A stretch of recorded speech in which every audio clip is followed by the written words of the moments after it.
Dear colleagues and friends, welcome to the Center for Critical International Law 2019-2020 Annual Lecture. My name is Luis Eslava, and together with Dr. Sarah Kendall, we co-direct the Center for Critical International Law at Kent Law School. I would like to spread our fortune to be able to host as our Center's annual lecture for this academic year, Professor Susan Marks of the London School of Economics. The annual lecture celebrates the work done here at Kent Law School and across the UK and across the world on international law. In particular, we aim to celebrate with the annual lecture the work of scholars, practitioners, and activists dedicated to study the broad operation of the international legal order and to advance new ways for us to exist in this planet in a more just and less destructive ways.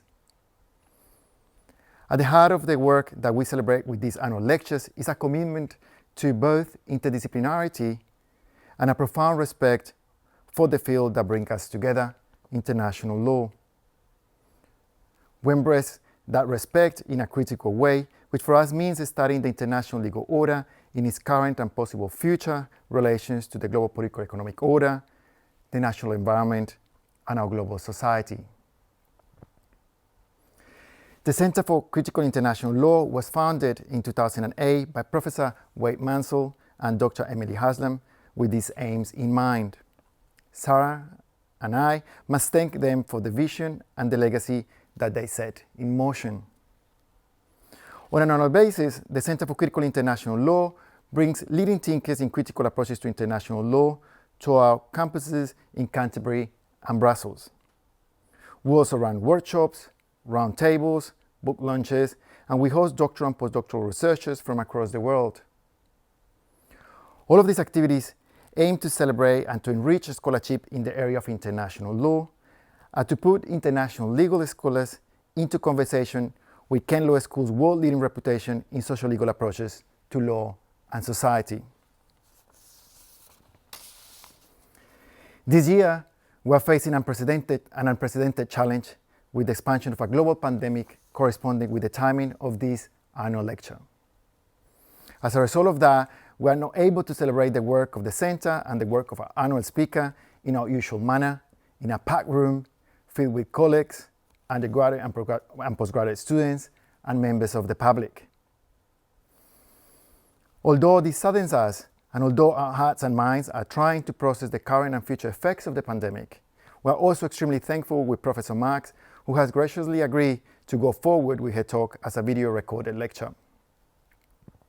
We thought that this was the best way to pay respect to the importance of keeping each other safe and healthy, while still offering to the academic community a further input into and a further reflection on some of those forces and phenomena that brought us here and that we for sure need to engage with if we want to move forward. We're hoping to extend the conversation around the lecture to new spaces, including through this video-based format that will take an afterlife online. We're grateful to Kent Law School and our head of school, Professor Tony Williams, for supporting these efforts. Okay, it's time to introduce our speaker for the 2019-2020 Center for Critical International Law Annual Lecture. Professor Susan Marks is a professor of international law at the London School of Economics. Her research is concerned with international law, human rights, and the global political economic order. She's a towering figure not only in the field of international law, but also in legal and social theory. She's the author of numerous books, including the groundbreaking The Riddle of All Constitutions, International Law, Democracy, and the Critique of Ideology, published by Oxford University Press in 2000, International Human Rights Lexicon, co-authored with Andrew Clement and published in 2005, and A False Tree of Liberty, Human Rights in Radical Thought, published just last year in 2019 by Oxford University Press. Many students of international law, international relations, law and political economy, sociology and anthropology, just to name a few, also have a profound admiration to Professor Marks for her edited collection titled International Law on the Left, Re-examining Marx's Legacies, published by Cambridge University Press in 2008. This volume and the contributions that it contains by leading figures in the fields of international studies remap the scholarly conversation in international law. International legal scholarship, from that point onward, could no longer overpass the contribution of Marx's approaches to the study of international law. For us at the Center for Critical International Law, it is hard to imagine a better person to deliver this year's annual lecture than Professor Marx. As Eric Lovelet, a colleague at Kent Law School and a member of the Center for Critical International Law, put in his Facebook page, it is incredibly sad that the annual lecture couldn't go as usual this year. But there is, however, a grand irony in all of this. Professor Marx's work has provided us for years and years with tools to engage critically with the precarity that in many occasions has resulted from international interventions and normative frameworks that today are fueling the spread of the coronavirus and this pandemic across the world. She has also given us multiple analytical and conceptual tools to imagine a world that delivers radically better responses to events such as the current pandemic. This virus, the one that is affecting all of us, has in a way deplatforms every single person, all of us across the world. But the intellectual work must continue if we want to survive and create a more resilient and a fairer world for everyone. We're extremely lucky that regardless of all of these difficulties, Professor Marx is here to help us with this task. We're eager to hear from colleagues and students at Kent and more broadly, and welcome your comments and feedback on this annual lecture. Professor Marx, thanks again for accepting our invitation to have this year's annual lecture on a video recorded format. Thank you.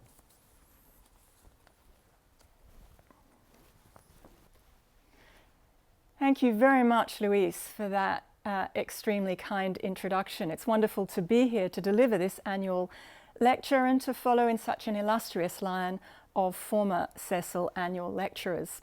I have to say it's also really nice to be doing something a bit normal at this extremely strange time. My title is Have You Seen Dignity? Have you seen dignity, asks the Bob Dylan song. Searching high, searching low, searching everywhere I know, asking the cops wherever I go, have you seen dignity? Well, actually, yes, I have seen dignity. One day in the middle of last year, I was in a car on a motorway near Canberra in Australia when suddenly this appeared. And I hope you can see that's a car with a registration plate with the word dignity. Of course, Dylan's seeker is not looking for and failing to find a word. But if his song carries a message about the elusiveness of dignity, or perhaps its sublimity or divinity, I take that forward territory as a vivid reminder that from another perspective, dignity is all around us. A highly conspicuous word, which is not just a word, but also a thing of the world. My subject in what follows will be dignity and its worldliness. I'll begin by tracking the word a bit as it pops up in everyday life. I'll then turn to consider academic writing about dignity, first in philosophy and legal scholarship, and then in the study of health and social care, and in sociology and anthropology. Finally, I'll discuss the politics of dignity, indignity, and indignation. It's a funny thing, but when I saw that car registration plate, what came into my head was that perhaps the driver of the car owned a funeral business, which he was trying to advertise. That's because in this country, at least, where I've lived for most of my life, the market in funerals is dominated by a company called Dignity. It's the UK's only publicly listed provider of funeral services, and apparently has 800 funeral locations and operates 46 crematoria. Searching online a little further, I found that there's also a pet cremator called Dignity and an equine cremator of the same name.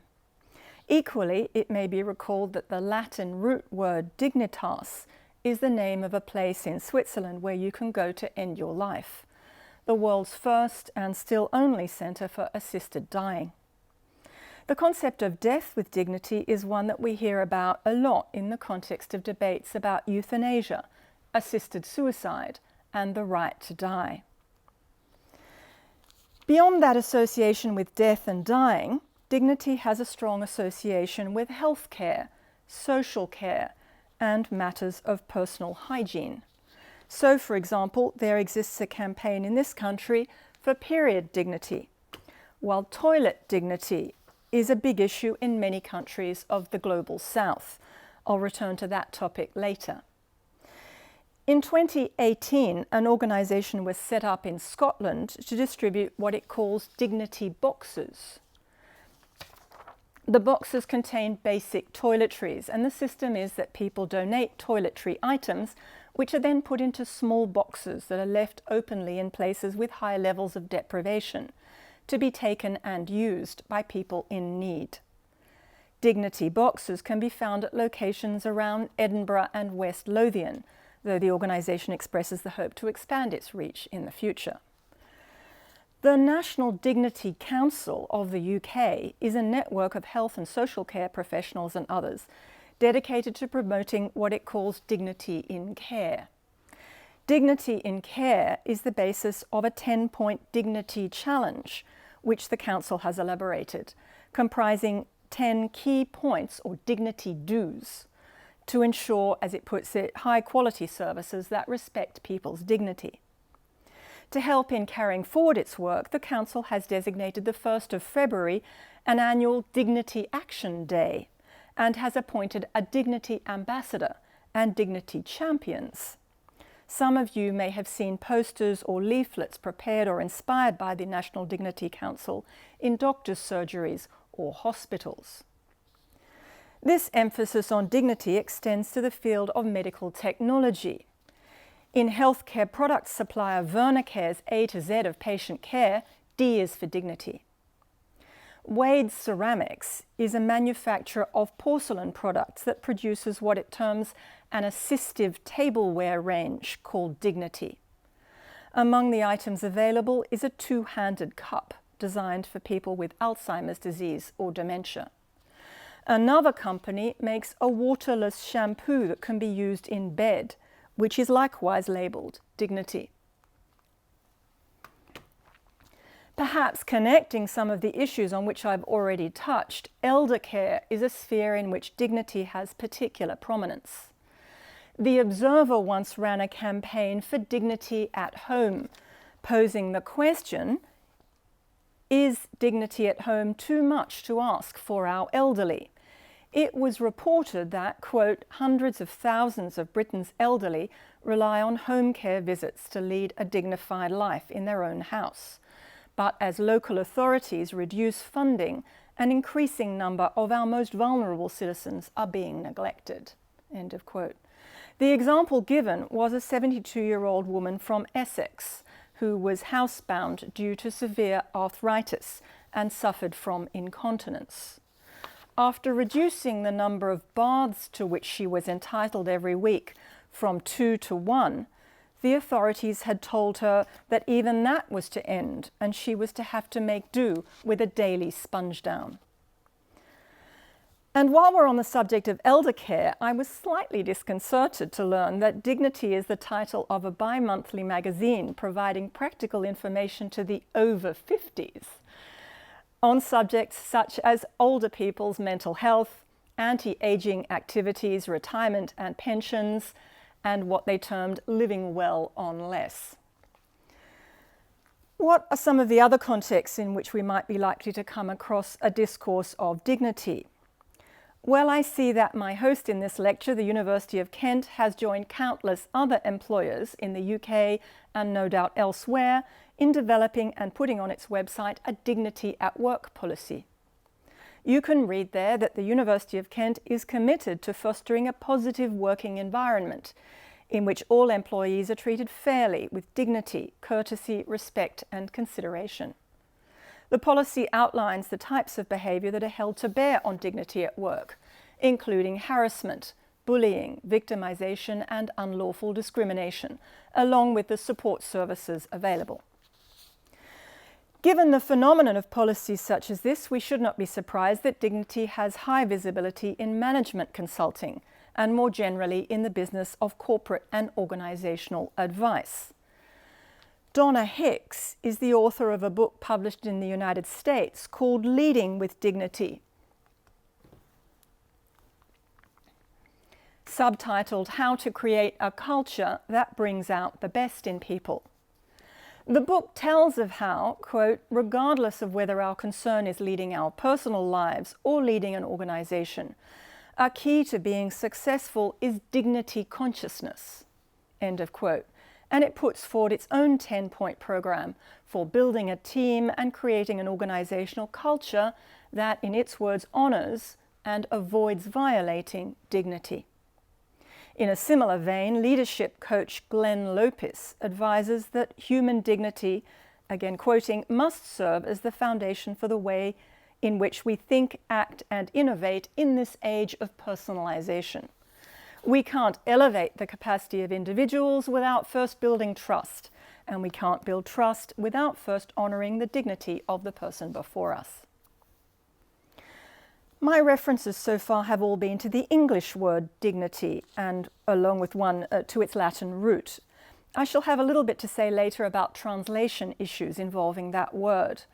But let me now mention one final association of dignity, which takes us to the Arabic word, conventionally translated as dignity. And here I have to apologize for the fact that I don't speak Arabic, but I think this word may be pronounced something like karama.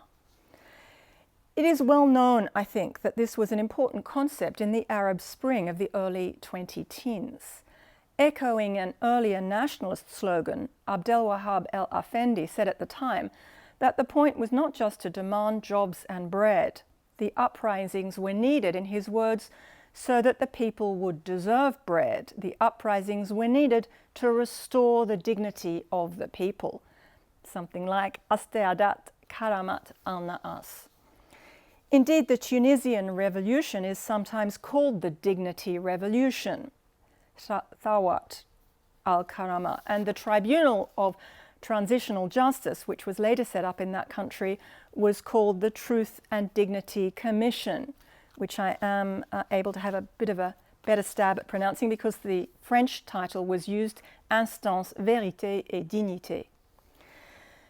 In February this year, The Guardian reported on an incident which brought back memories of the self-immolation of the Tunisian street vendor Mohamed Bouazizi, to which the events of the Arab Spring are often traced. A Jordanian street vendor, Anas al-Jamra, likewise in debt and facing official harassment, and likewise without alternative means of supporting himself and his family, took his own life. His great-uncle explained that the dead man, quote, I'm quoting now, was very hard-working and responsible. He worked every day.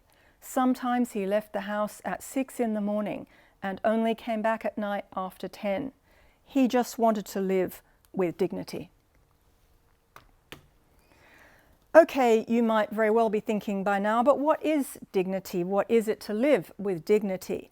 I've been speaking about dignity and some of its many and rather varied uses, associations, and contexts, without yet touching on the large philosophical debates about how we're to understand its meaning. Moving on to that subject then, we can start by noting a distinction that is commonly made between two senses of dignity. There's a lot of taxonomic work done in this body of literature, but the distinction I'm about to mention seems to be regarded as particularly fundamental, a fact reflected as well in dictionary definitions of dignity. In one of these two senses, dignity refers to the inherent worth and value of every human being, and to the respect that is due to all of us simply by virtue of being human. We can call that intrinsic dignity. In the other sense, dignity refers to the honor that belongs and the esteem that is owed to those who hold high office or occupy some other particular status, position, or role. We can call that sense, we can recognize that sense, let's call it status dignity, in the inflected term dignitary. There is obviously a common thread here, such that dignity refers to the condition or quality of being worthy of respect or esteem.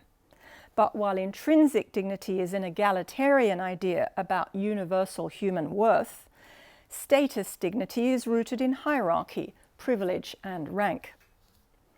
The philosophical literature on dignity mostly converges around an historical narrative, which is said to underlie this distinction. It's through this historical narrative that our modern concept of dignity is held to have taken shape. The story begins in antiquity with the Latin term dignitas. Giorgio Agamben explains that dignitas referred to the rank and authority that had inhered in certain public positions, and by extension to those positions themselves.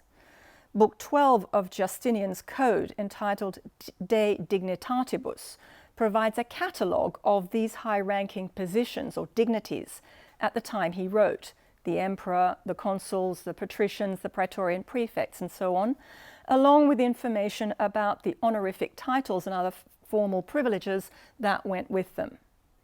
Agamben writes that it was only later that dignity became separated from its bearer and eventually, to use his word, interiorized. Some scholars have suggested that that interiorization was already anticipated by Cicero in one text entitled De Officiis, where Cicero seemingly characterized dignity as part of that which set human beings apart from other living creatures. But other scholars have doubted that Cicero had in mind anything like intrinsic dignity. Passing to the Italian Renaissance, the figure of Pico della Mirandola is often highlighted as a contributor to the interiorization of dignity. Composed in 1486, Pico's Oration on the Dignity of Man, De Hominis Dignitate, drew on an eclectic and partly esoteric array of sources to develop an account of human capacity, the pursuit of knowledge, and the significance of creation in the image of God. But if the text's title refers to dignity, it is standardly acknowledged that that title was added after Pico's death, and that the text itself contains few references to dignity, and even fewer which approach our way of interiorizing it. For most narrators of this story, the decisive conceptual move came rather in the European Enlightenment, with the work of the German philosopher Immanuel Kant. In particular, attention is called to Kant's Groundwork for the Metaphysics of Morals, first published in 1785, in which he wrote about the duty to treat people as ends in themselves, and not as means to one's own ends. The key passage is the following: in the kingdom of ends, everything has either a price or dignity. What has a price can be replaced with something else as its equivalent. By contrast, what is exalted above all price and hence admits of no equivalent has dignity. Whatever relates to general human inclinations and needs has a market price. Whatever, irrespective of any such need, is nonetheless in conformity with a certain taste has an aesthetic price. But what constitutes the condition under which alone something can be an end in itself does not merely have a relative worth or price. It has an inner worth or dignity. Kant goes on to say that morality is the only condition under which a rational being can be an end in itself, because it is only through this that it is possible to become a legislating member of the kingdom of ends. Thus, he writes, morality and humanity, insofar as it's capable of morality, is the only thing that has dignity. The word Kant used, which from the beginning got translated into English as dignity, was Würde. Würde is linked etymologically to Wert, meaning worth or value. And Kant saw Wert as bringing with it an important ambiguity. On the one hand, there was worth in the sense of exchange value, the value of something that is fungible, that has an equivalent, that can be replaced by something else. On the other hand, there was the value of that which has no equivalent, which is irreplaceable, and which accordingly does not have merely relative worth, but absolute worth, inner worth. That, for Kant, is dignity, a kind of worth that, as he later puts it, stands infinitely above any price, inasmuch as it cannot be weighed or compared with anything else, without thereby violating its sanctity. Kant explains that whereas skill and hard work have a market price, and whereas wit, lively imagination and humour have an aesthetic price, right conduct has dignity. It is, to return to the sentence I quoted earlier, morality and humanity, insofar as it is capable of morality, that has dignity. In a study of dignity and its history and meaning, Michael Rosen comments that the influence of this Kantian line of thought, quoting now from Rosen, has helped to make it natural for people now to assume that all dignity, in the full sense of the word, has to be human dignity, an intrinsic value, which, as we have seen, Kant related to the capacity for feeling the force of moral duty that he took to define human being. From 17th century Germany, the story now generally skips forward and broadens out to point to the uptake of dignity in the 20th century in national constitutional and later international human rights discourse. So, for example, one finds reference to the Mexican Constitution of 1917, the Weimar Constitution of 1919, and the Irish Constitution of 1937, in each of which the word dignity, or as the case may be, dignidad or Würde, appeared, although there seems to be some uncertainty about what was intended and whether the distinction between intrinsic dignity and status dignity was yet completely appreciated. That uncertainty evaporates, of course, when it comes to the Universal Declaration of Human Rights of 1948 and the International Human Rights Covenants of 1966. Whereas recognition of the inherent dignity and of the equal and inalienable rights of all members of the human family is the foundation of freedom, justice, and peace in the world, begins the preamble to the Universal Declaration. All human beings are born free and equal in dignity and rights, we read in Article 1, and in the Covenants, recognizing that these rights derive from the inherent dignity of the human person, we read in the preamble. Under the banner of human dignity, intrinsic dignity is evoked in very many post-war constitutions, from the German Basic Law to the South African Constitution and beyond. Dignity in that sense has also come to be seen as implicit in constitutional and human rights law more generally. For what this may be worth, Engram suggests that dignity simpliciter on the left there peaked in the later 18th century, while the concept of human dignity on the right is mainly a phenomenon of the second half of the 20th and 21st centuries.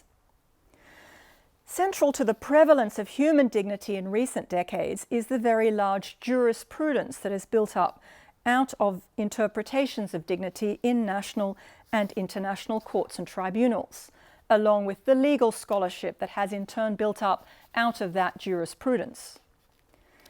In a widely cited article published in 2008, Christopher McCrudden surveys judicial interpretations of dignity, reviewing cases about topics that include censorship, abortion, peep shows, sadomasochistic sex, so-called dwarf throwing, unwanted life-saving treatment, and assisted suicide. His conclusion is that the main role of human dignity in these cases was to enlarge judicial discretion. On his analysis, not much can be gleaned in the way of an overlapping consensus about how human dignity should be interpreted, though he does propose that even in the absence of principled decision-making, the legal recognition of human dignity serves a useful purpose in providing a common ground on which to adjudicate and debate the accommodation of conflicting values and rights. McCrudden is more recently the editor of a big book entitled Understanding Human Dignity, that is a collection of 39 essays on the subject by legal scholars, moral philosophers, theologians, and historians of ideas. He explains in the acknowledgements that the book has its origins in a conference held at Rhodes House in Oxford, and is the result of an effort to bring together a multidisciplinary group of scholars to discuss the concept of human dignity from their various disciplinary perspectives. The essays address such questions as, is there a minimum core meaning of human dignity? Should claims regarding human dignity be assessed subjectively or objectively? What is the foundation of human dignity? How does human dignity relate to the dignity of nations and of national institutions like parliaments? Do animals and other non-humans have dignity? There's also a lot of discussion about the relationship between human dignity and human rights. Do human rights really derive from human dignity as the covenants postulate? Is there a human right to dignity? Does reference to dignity strengthen human rights or instead constrain them? Can dignity be waived? For a number of the contributors to McCrudden's book, human rights not only do not derive from human dignity, but for better or worse, are at odds with human dignity. And while a variety of reasons are given for that, one is that dignity is inseparable from ancient and medieval dignitas. In another important intervention in this debate, a book entitled Dignity, Rank and Rights, Jeremy Waldron takes up the question of what the old conception of dignity as rank means for the new egalitarian conception of human dignity. Waldron is entirely committed to the new egalitarian conception, but he argues that in analysing it, and now I'm quoting, we should contrive to keep faith somehow with dignity's ancient connection to noble rank or high office. He explains, still quoting, I believe that the connotation of ranking status remained in the modern concept of dignity, and that what has happened is that it has been transvalued rather than superseded.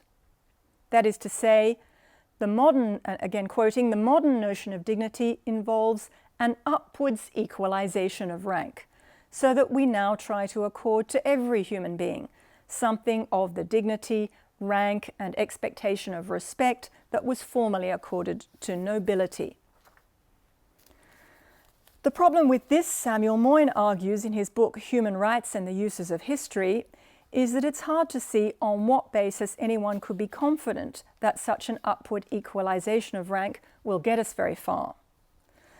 A consensus about dignity may have become deep enough for us to insist that the state not torture, Moyn writes, but the dignity concept has proved far less helpful when some of us insist that our fellow human beings care about one another's broader welfare or collective emancipation. Maybe so, yet as I began this lecture by reminding you, dignity nonetheless remains a notable feature on the horizon of everyday life, including the welfare and emancipatory horizon. It seems that dignity matters to people. And in a book entitled Why Things Matter to People, Andrew Sayer observes that it is especially yearned for by those to whom it is denied, the oppressed, the dispossessed, and the disrespected. As such, and this is examined in another substantial literature, or rather set of literatures about dignity, to which I want now to turn, dignity is not only an idea or norm or would-be principle, the kinds of phenomenon which Moyn and the other authors I've just been talking about are interested in.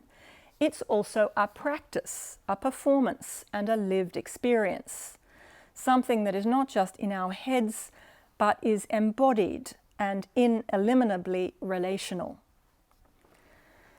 The embodied aspect of dignity becomes immediately evident if we inflect from the noun dignity to the adjective dignified, defined in the Oxford English Dictionary as, among other things, marked by dignity of manner, style, or appearance, stately, noble, majestic, and in other dictionaries as decorous, controlled, and calm, and having or showing a serious manner that is worthy of respect.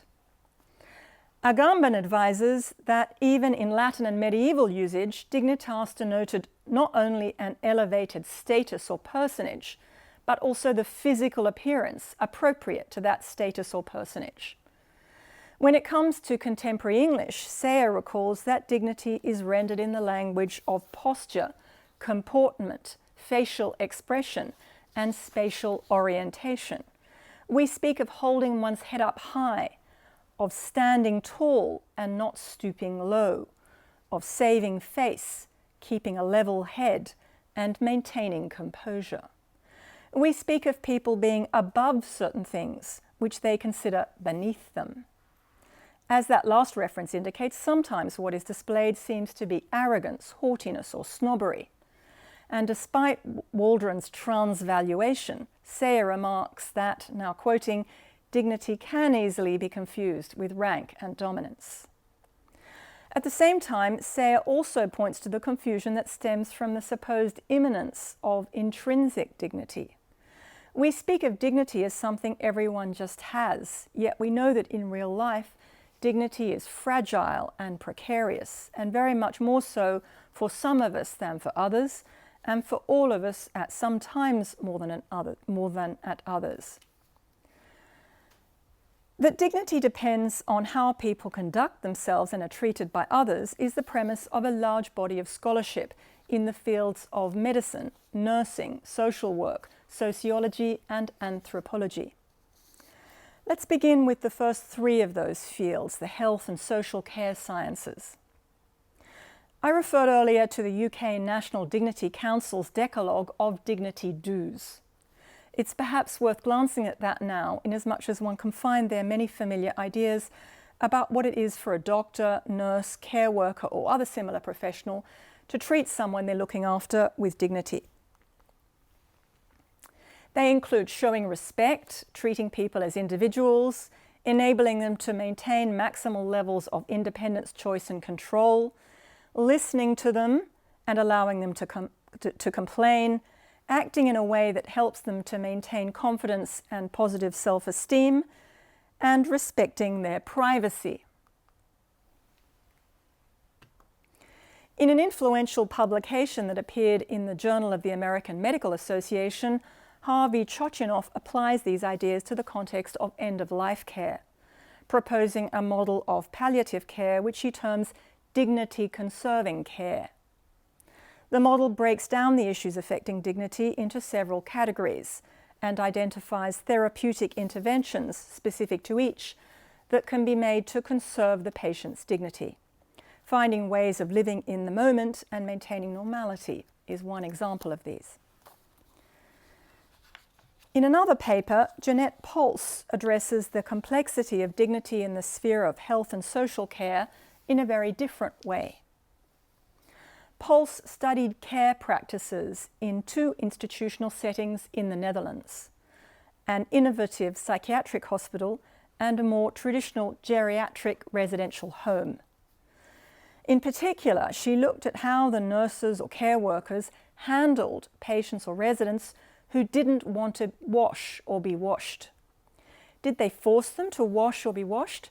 And whatever the answer, in what terms did they justify their decision? It transpired that the nurses in the psychiatric hospital did not force patients to wash. They said things like, "I let her keep her dignity in the sense that I take it she will look after herself." For them, again quoting, washing or not washing was a private matter to be decided upon by the patient. In contrast, the care workers at the geriatric residential home did force reluctant residents to be washed. They saw washing as part of the clean and well-kept appearance which they tried to maintain for residents.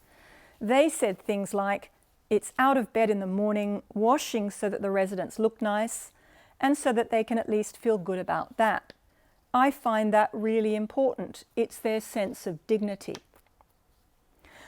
Ultimately, Pulse found that there were limits. At a certain point, the psychiatric nurses admitted that they could no longer stand it and insisted that a patient take a shower. Equally, the geriatric care workers accepted that some residents were not used to frequent bathing and did not, as they put it, get into a fight in every case. Pulse wants us to see that human dignity has two aspects which together help us to understand its meaning in this context. On the one hand, there's privacy in the sense of autonomy, the dignity that comes from self-command and from making decisions about your life for yourself. On the other hand, there's looking nice, the dignity that comes from fitting in with relevant social norms. Pulse calls them aesthetic values, to do with what is pleasant and decorous and expressive of self-respect. If we now pass to consider the literature on dignity in sociology and anthropology, we'll find again some of the themes I've just been focusing on, along with some different ones. Here, I want to highlight the question of dignity in the workplace. There exists a large literature on dignity in management studies, business ethics, organizational psychology, and related fields, which is concerned with that question. Donna Hicks's book, to which I referred earlier, is at the popular end of it, and the University of Canterbury's Dignity at Work policy may draw on, or at any rate be informed by some elements of it as well. But the sociology of work and related anthropological scholarship are distinctive for their focus on dignity in low status and low wage employment settings.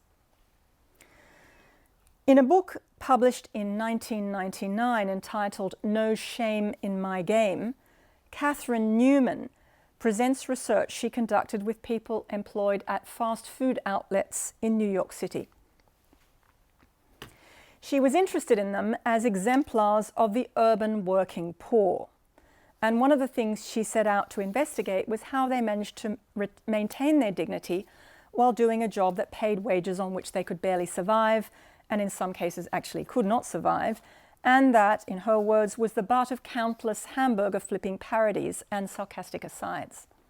She writes, "Some claim they don't care about what other people think, but when you get to know them personally, they will admit that it took a long time, a lot of swallowed pride, to build up that confidence. The sting of public criticism did get to them. So what was it," she asks, "that enabled them to stay the course in a stigmatized job? How did they develop the rejoinders that made it possible for them to recapture their dignity," her phrase. The answer for Newman lay, again her phrase, in the dignity of work. Thus, for example, she quotes one informant whom she calls Yana. "I'm not ashamed because I have a job. Many people don't, and I'm proud of myself that I decided to get up and do something at an early age. So as I look at it, I'm not on welfare, I'm doing something." Newman also emphasizes the supportive role played by co-workers and managers, sharing with us this story from someone she calls Kim. "One night, this little boy came in there into the restaurant and cursed me out. He said, 'That's why you're working at Burger Barn,'" which is her pseudonym for the fast food restaurant she's studying. "That's why you're working at Burger Barn. You can't get a better job." I was upset and everything. I started crying. My manager was like, "Kim, don't bother with him. I'm saying, you got a job. You know, it's a job." Newman concludes that her nation's working poor, quote, "do not need their values re-engineered. They work hard at jobs," she writes, "that the rest of us would not want because they believe in the dignity of work. Working keeps them on the right side of American culture." Or does it? In an article that appeared in 2005, Carol Cleveland reports on research she undertook with welfare recipients in Philadelphia. Her specific interest was in women who had refused work, quitting low-wage, low-status jobs to return to welfare and rely on help from charities, relatives, and friends. As she summarizes her findings, what emerged was, quote, "a pattern of confrontations with authority figures at various job sites, as well as resentment of the subservience often demanded of workers in the lowest tiers of the primary economy." Cleveland tells of how such confrontations and the walkouts that followed them, quote, "afforded impoverished women the chance to express their resentments about being relegated to unrewarding, low-income work and to maintain at least the vestiges of a defiant, or as the title of her article suggests, desperate dignity in the face of a hostile social order." These workers did not have the means of mounting a general challenge to the status quo, but they could challenge particular representatives of it. They could challenge the people who gave them enough break time only for a few puffs on a cigarette, or who ripped off the sheets of an imperfectly made bed. They could say no to those who offered them nothing other than insecure, dead-end employment at poverty-level wages. Cleveland argues that contrary to the optimistic assessments of analysts like Newman, and I'm now quoting again, very low-wage workers are not able to find dignity in virtually any job. Entrance into the kind of work sites to which the women she interviewed were admitted did not offer a move to the right side of American culture. Rather, these women's work experiences served notice of the chasm between themselves and more affluent Americans. Let me mention one final recent study of workplace dignity, which is concerned with workers in an established service occupation that generally pays adequately, but is often seen as quintessentially undignified, or at any rate, quintessentially challenging from the perspective of dignity: garbage collection. Peter Hamilton and co-authors spent time with a group of refuse collectors and street cleaners, all of them men, employed by a local authority in the northeast of England, with a view to trying to understand how they constructed their dignity. The starting point for the research was the presumptively menial and dignity-wounding character of dirty work of this sort. And it emerged that indeed the refuse collectors and street cleaners had experience of offence. Members of the public walking past them holding their noses, for example, or castigating them when they declined to pick up contaminated waste, as though they were errant servants. How did the garbage workers deal with this? The researchers point to a series of interlinked narratives. The men recoded their negatively coded dirty work as positive by highlighting its social and environmental usefulness. They developed self-esteem through favourable comparison with alternative work, such as robotic factory work. And they emphasized a form of heroic masculinity that consisted of looking out for vulnerable members of the community while doing their rounds, and always being willing to go the extra mile. By means of these narratives, the paper reports the refuse collectors and street cleaners with whom this research was conducted successfully imbued themselves and their work with dignity.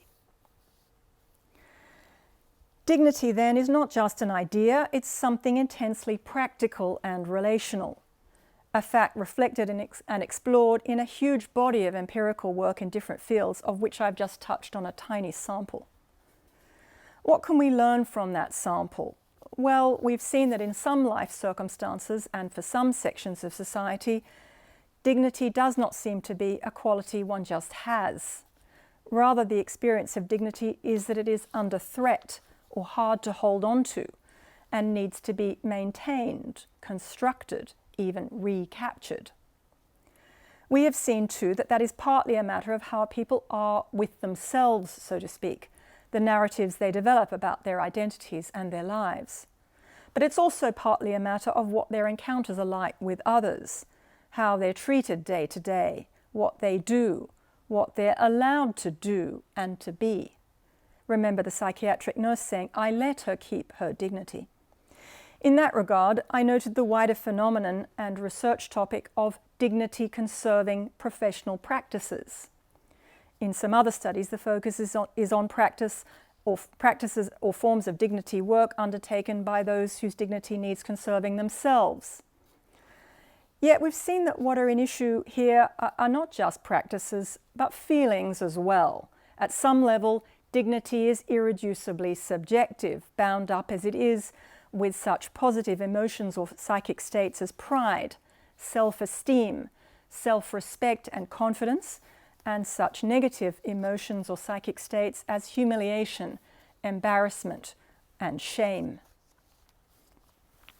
In thinking about the meaning of dignity, we've seen that it has an association with autonomy, agency, and self-command, with not being subject to control by others, with choosing, deciding, and acting for oneself.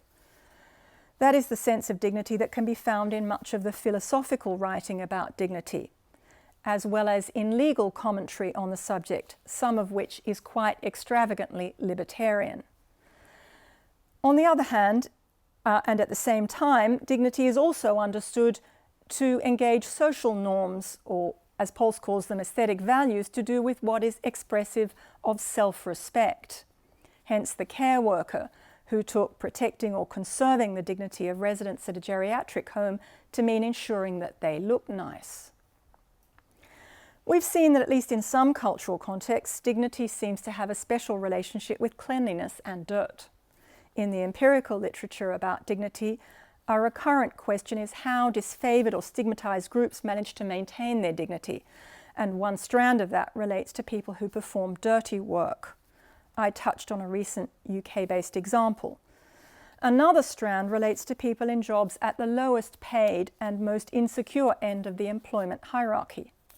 As an example, I referred to a US-based study which foregrounds the association of dignity with having a job, being self-reliant, and not relying on welfare. On the other hand, I also referred to another US-based study which brings into focus the desperate dignity of those who refuse such an understanding of dignity. More than that, Cleveland's research brings into focus the indignity of low-wage, insecure, dead-end jobs and the indignation that can be witnessed on the part of the poor, mostly non-white, disproportionately female workers expected to do them. If dignity is a practice, a performance, and a lived experience, the message we receive loud and clear from her interviewees is that it's also an ideology and a politics. To explore that aspect further, I want now, in a final section of my lecture, to look at a series of materials that will take us out of Europe and North America to the differently conflicted domain of post-apartheid South Africa. On the 8th of October 2009, the Constitutional Court of South Africa decided the case of Lindiwe Mazibuko and 4 others versus the city of Johannesburg, Johannesburg Water, and South Africa's Minister for Water Affairs and Forestry. The appellants were residents of Piri, one of the poorest of the Soweto townships that were designated black areas under apartheid and are now municipalities of Johannesburg. And their claim against the city authorities and the other respondents I just mentioned arose out of a change in the way water was provided to their locality. Before the change was made, residents were charged a flat fee of 68 Rand 40, approximately £3, per household per month for an unlimited supply of water. Under the new system, meters were installed and residents were provided with 6 kilolitres of water per month, an amount which apparently corresponded to 25 litres per person per day for free. That was the so-called free basic water allowance, and anything beyond that had to be paid for in advance by loading up credit on the meters. This was a credit control measure. Many residents were in arrears with their water accounts, though it was concurrently an attempt to recoup more of the real cost of supplying water to the area, inasmuch as water consumption there significantly exceeded the deemed usage on the basis of which the earlier flat fee had been calculated. It is a renowned feature of the South African Constitution that it protects economic and social rights, including the right to water. Subsection 27(1) of the Constitution states, "Everyone has the right to have access to, inter alia, sufficient water." Earlier in this lecture, I recalled that the South African Constitution is also among the many modern constitutions that make explicit reference to the concept of human dignity. Section 1 states that the Republic of South Africa is founded on values which include human dignity. The Constitution then elaborates on that in a number of provisions, including Section 10, which states, "Everyone has inherent dignity and the right to have their dignity respected and protected." Against that constitutional backdrop, and also against the backdrop of some other legislative and policy measures which need not concern us, the 5 Piri residents argued that the water reform was unlawful. The residents succeeded at first instance. Mr. Justice Tsoka held that the free basic water allowance as fixed was inconsistent with the right of everyone to sufficient water, and also violated the residents' right to have their dignity respected and protected. Based on expert evidence that had been adduced, he ordered that the amount be increased from the stipulated 25 litres per person per day to 50 litres per person per day. On appeal to the Supreme Court of Appeal, that amount was reduced to 42 litres, on the ground that the expert evidence showed that that was instead the quantity needed for health and human dignity. The residents took the case to the Constitutional Court, where it was framed as an important test case for the right to water. Their appeal failed. Madam Justice O'Regan, writing for the court, found that the free basic water allowance, which had been fixed by the city authorities, was not unreasonable, and on that basis affirmed the allowance as originally stipulated. Her judgment largely turned on the nature of the state's obligation with respect to economic and social rights, which, as under the International Covenant on Economic, Social and Cultural Rights, is an obligation progressively to realise those rights.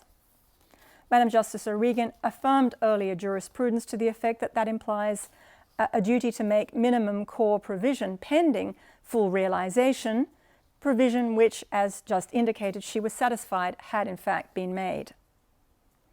But if for Madam Justice O'Regan the issue was minimum core and not human dignity, from the appellant's perspective, they had a constitutional right to dignity and a constitutional right to water, and here the Constitutional Court was saying that 6 kilolitres of water per household per month, or 25 litres of water per person per day, was okay.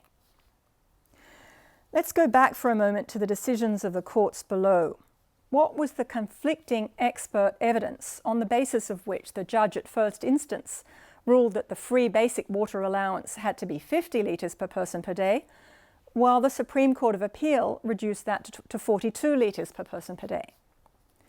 There were two main expert affidavits, one on each side, and both more or less agreed on the amount of water required per person per day for bathing, drinking, washing clothes, cleaning houses, and meal preparation.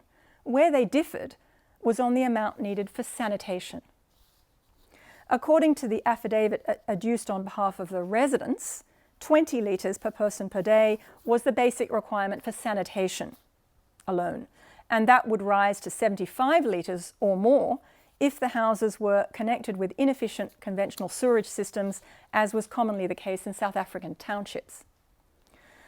According to the affidavit adduced on behalf of the water authorities, the respondents in the Constitutional Court case, the appropriate figure was instead 15 litres or 1.5 toilet flushes per person per day. Explaining this, the authorities' experts said that it was only essential, and I'm now quoting, only essential to flush after defecation, which takes place once for a healthy adult. A full flush after each urinating event may be quite commonly practiced, but it does not promote improved health, he said. It followed that 1.5 flushes per day was entirely reasonable. How many times is it reasonable, necessary, dignified to flush the toilet each day? In an insightful article about the case, Antina von Schnitzler reports on conversations she had with the appellants. She posed the question to one of them, so if you were given 50 litres per person per day, which is what they'd asked for in their original application, would that be fine? The answer that came back was, it's not for them to tell us. The point von Schnitzler suggests is not that her interlocutor objected to calculation per se, rather what she objected to was who did these calculations and how.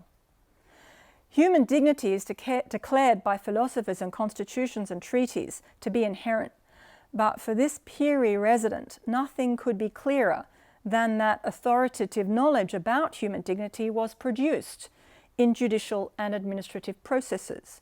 Yet, in her words, they, judges, administrators, don't know. Von Schnitzler also reports on something of the activism that accompanied this litigation. shortly before the case was heard by the Supreme Court of Appeal, a group of women staged a demonstration in downtown Johannesburg in support of the residents' legal challenge. There were banners with messages like "Sanitation equals water is dignity for women." And demonstrators wore soiled and red-stained underwear on top of their clothes. In making their case, the residents had been obliged to develop a narrative that centered on, as von Schnitzler writes, the exposed body and its needs.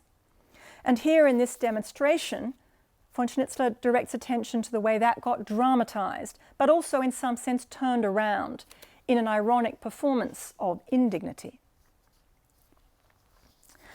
The politics of sanitation were to remain highly charged in South Africa in the succeeding years as well, but let's move on now from toilets. In the time that remains to me, I want rather more briefly to put before you material drawn from 3 further contexts relating to South Africa. One is a book by Stefan Jensen, published in 2008 and entitled Gangs, Politics and Dignity in Cape Town. The book is a portrait of gang members in a working-class district of Cape Town and of their social networks and survival strategies. A key figure in the study, because apparently a key figure in the discourse around the gangs, is that of the scollie, which Jensen tells us is an Afrikaans term best translated as scavenger, someone who refuses to work for a living, who lurks around urban spaces terrorizing hard-working people, and who, Jensen tells us, is always poor, coloured and male. Although dignity features in the book's title, Jensen explains that this was not his initial concept. It came out of his reflections on those stereotyped as scollies and on others in their community. As he writes, and I'm now quoting, "Somehow dignity captured how I saw the people in the township, what they looked like after having faced the police or the welfare officer, or after having been beaten up by a roughneck." Lest it be imagined that the story he will unfold will be an uplifting story of human resilience or courage or stoicism in the face of abuse, however, Jensen immediately registers that things prove to be more complicated. Dignity plays a paradoxical role in the different claims and aspirations that emerged in his study, he writes. On the one hand, now quoting, "On the one hand, it is what everybody is presumed to possess. On the other hand, it is what no one wants because it is actualized in situations of domination and humiliation. Dignity is at once what a poor person," again in his words, "wraps around him or herself as the last residue of a supposedly ontological self, and at the same time what power hands down to the poor and the marginalized in the circumstances of the latter's subjection." The second context I want to mention is another book, but this time a novel, J.M. Coetzee's Disgrace. I'm not going to go into the many twists and turns of this fascinating text, nor into the many destabilizing thoughts it may provoke. I'm just going to take you to an exchange very near the end between the main character, David Lurie, and his adult daughter, Lucy. Before this point, there was a terrible episode in which Lucy, who lives alone on a farm in the Eastern Cape area of South Africa, was gang raped. She has decided that she needs protection in the future, and in order to secure that protection, she will marry a man on a nearby farm named Petrus. Petrus is the brother-in-law of one of the men who raped her, and he already has 2 wives, and Lucy is a lesbian. But nonetheless, she is convinced that this polygamous heterosexual marriage is what must be. It's relevant to add that Lucy and David are white and Petrus is black. So here is the exchange between the father and daughter regarding what Lucy is about to do. "How humiliating," he, David, says finally, "such high hopes and to end like this." "Yes," says Lucy, "I agree it's humiliating. But perhaps that is a good point to start from again. Perhaps that is what I must learn to accept, to start at ground level with nothing. No cards, no weapons, no property, no rights, no dignity." The ambivalence about dignity we saw in Jensen's book finds its limit in this statement. Lucy renounces dignity. She disclaims it, as part of the same political and economic order that brought South Africa cards, weapons, property and rights, a catalogue we might understand to allude respectively to white supremacy symbolised by the racially classifying identity cards of the apartheid era, police brutality, economic monopoly and legally protected privilege rights. Disgrace is often read as a critical engagement with the South African truth and reconciliation process that was ongoing at the time the novel was written. But for our purposes, the important point articulated through the character of Lucy is that dignity in its established form has a history, a disgraceful, undignified history, which belongs with and is hence inseparable from the legal and institutional regime of apartheid.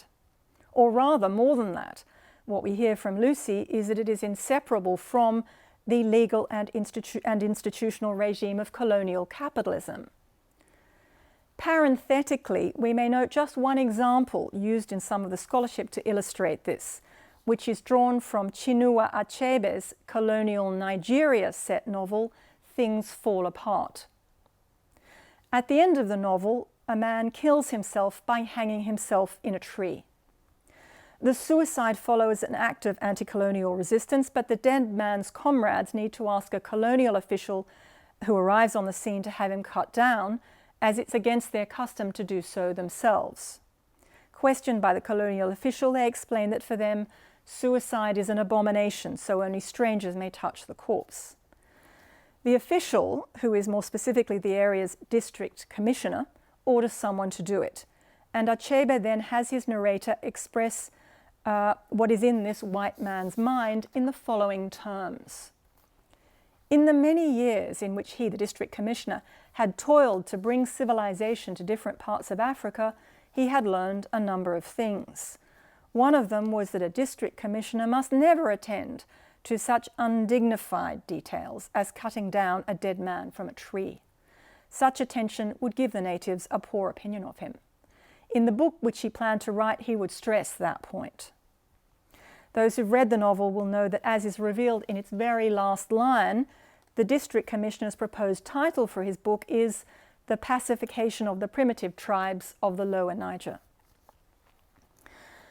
Returning now to South Africa, I pass to a third and final context, and one with which I'll shortly conclude. I have to admit that this is not a context in which, to my knowledge, the language of dignity has been particularly prominent or even explicit to any degree. I mention it rather because of a connection with a book about dignity to which I referred in an earlier section of this lecture, Christopher McCrudden's collection of 39 essays on dignity, Understanding Human Dignity. Remember how McCrudden informs readers in the book's acknowledgement that the publication grew out of a conference which took place at Rhodes House in Oxford. My third context, then, is the Rhodes Must Fall campaign. You will recall that this campaign emerged in early 2015 as an effort to secure the removal of a bronze statue of CeCIL Rhodes at the University of Cape Town. The statue was eventually removed on the 9th of April 2015, by which time the campaign had developed into a much broader program of activism, both in Cape Town and around the world, including in Oxford. Thanks to Rhodes Must Fall and related initiatives, it's now widely understood that decolonisation can no longer be conceived as a one-off liberatory event, but must be an ongoing process of dismantling and transforming the systemic conditions within which domination and exploitation in all their forms, old and new, still persist. In Lucy, J.M. Coetzee gives us a character whose embrace of heteronormative patriarchy is a fantasy and indeed a travesty of decolonial justice. But the Rhodes Must Fall activists are surely leading us down a more promising path. As I mentioned, I'm not aware that my topic in this lecture has had any particular visibility in their agitations. Nonetheless, I want to underline the way this remarkable movement calls into question the idea of human dignity as the culmination of history and prompts investigation of a different historical story.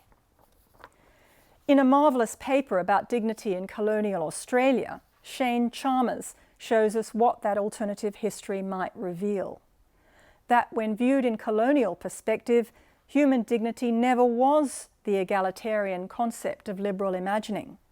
The colonized could be dignified savages, but to be a dignified human was not possible without, as Chalmers observes, dynamiting their collective existence as a people. In effect, human dignity was the status dignity of people like Achebe's district commissioner. There is a famous passage in Nelson Mandela's autobiography, Long Walk to Freedom, in which the great man writes of how, quote, prison and the authorities conspire to rob each man of his dignity. He goes on, in and of itself, that assured that I would survive. For any man or institution that tries to rob me of my dignity will lose, because I will not part with it at any price or under any pressure.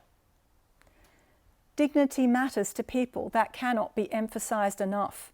But if, like Kant before him, Mandela is defining dignity here as something priceless, a quality beyond measure that we all carry inside ourselves, which incidentally is how most of Dylan's fans who've written online about his song Dignity seem to interpret it as well, then Chalmers, Achebe and Rhodes Must Fall invite us to consider a different analysis.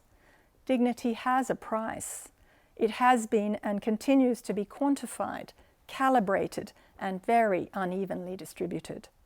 It has a constitutive outside. For the history of dignity is also the history of indignity, and of the indignation, the wrath at that which dignifies itself with an honour it does not deserve, the anger at wrongfulness and injustice, without which there is and can be no material change. Thank you very much for listening.